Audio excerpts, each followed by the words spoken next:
নমস্কার সকলকে, কেমন আছো তোমরা সবাই?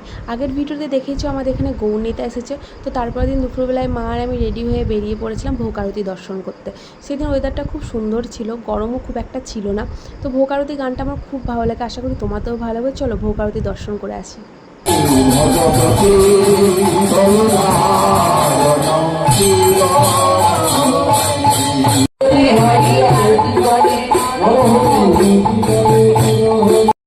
ভোগ আরতির গানটা তোমাদের কেমন লাগলো অবশ্যই কমেন্টে জানিও। তো ওই যে ঢোল বাজাচ্ছিলো দেখলে, ওটা আমার একটা দাদা ভাইয়ের সাথে একটু মজা করছিলাম আর কি। সবার মাথা যাতে শান্ত থাকে তার জন্য বাবাজি সবাইকে শান্তির জল দিচ্ছিল।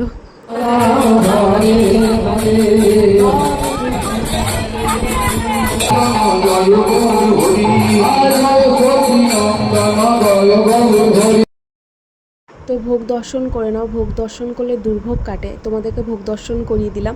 বাবাজি কত সুন্দর নাচছিল, এত সুন্দর লাগে, সবাই খুব আনন্দ করে, ভীষণ নাচানাচিও করে। কিন্তু তারপরে শেষ হয়ে যাওয়ার পর দুঃখ হয়, সেটা স্বাভাবিক দুঃখ হওয়াটা।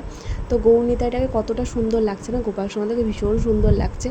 তো এটা আমাদের দুর্গা মন্দির, এখানে বাবাজি সব ভোগগুলো একসাথে মিশিয়ে নিচ্ছে, কারণ প্রসাদ দেওয়া হবে। তো ভোগ খেতে আমার তো ভীষণ ভালো লাগে। তোমাদের কার কার ভোগ খেতে ভালো লাগে অবশ্যই জানিও কিন্তু। তো এখানে সকলকে প্রসাদ দেওয়াও হচ্ছে, আমিও প্রসাদ নিয়ে নিয়েছিলাম, তো মাও নিয়ে নিয়েছিল।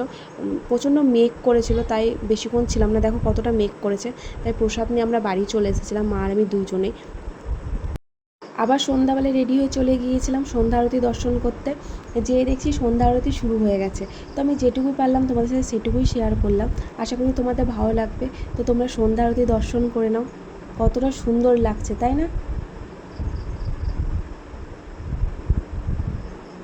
সন্ধ্যা আরতির পর একটা সন্ধ্যা আরতির যে গানটা হয় সেটাও ভীষণ সুন্দর লাগে, সেটাও তোমাদেরকে শোনাবো। তোমাদের কেমন লাগলো সেটা জানিও আমাকে।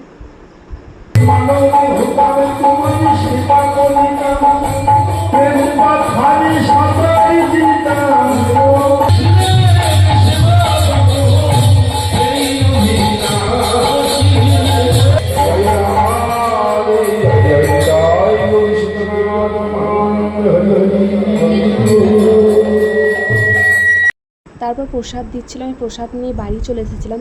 খাওয়া দাওয়া করে আবার গিয়েছিলাম কীর্তন শুনতে।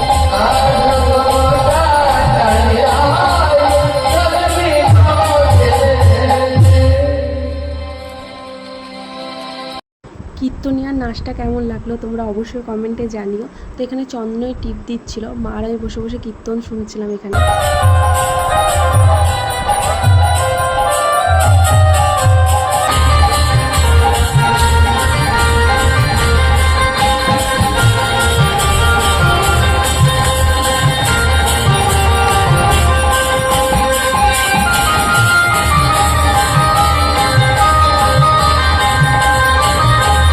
আনন্দ হলো, এবার বাড়ি যাচ্ছি। তো ভিডিওটা কেমন লাগলো অবশ্যই জানিও।